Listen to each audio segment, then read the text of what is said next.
150 cinema ఇది అని confirm అవ్వకముందు నుంచి కూడా మెగా అభిమానులు ప్రశ్న సర్క్యులేట్ అయింది. చిరంజీవి కెరియర్ లో మైల్ స్టోన్ గా నిలిచిపోనున్న ఈ సినిమాలో మెగా హీరోలంతా కనిపిస్తారా, పవర్ స్టార్ కూడా కనిపిస్తాడా, ఎవరెవరు ఎంతసేపు కనిపిస్తారో లాంటి ప్రశ్నలు వినిపించాయి. పవర్ స్టార్ పవన్ కళ్యాణ్ ఈ సినిమాలో కనిపించబోవడం లేదు అని మెగా సన్నిహితులు చెప్పారు. సాయి ధర్మ తేజ్ కి కూడా ఛాన్స్ లేదు. వరుణ్ తేజ్ పైన మాత్రం షూటింగ్ జరిగిందని తెలుస్తుంది. ఆ సీన్ సినిమాలో ఉంటుందో ఉండదో తెలీదు.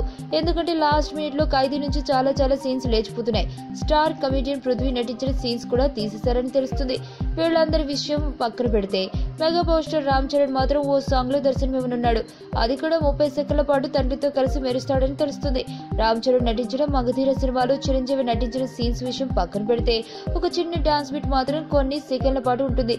ఇప్పుడు ఈ ఖైదీలో కూడా అలాంటి బిట్ ఒకటి ఉంటుందని తెలుస్తుంది.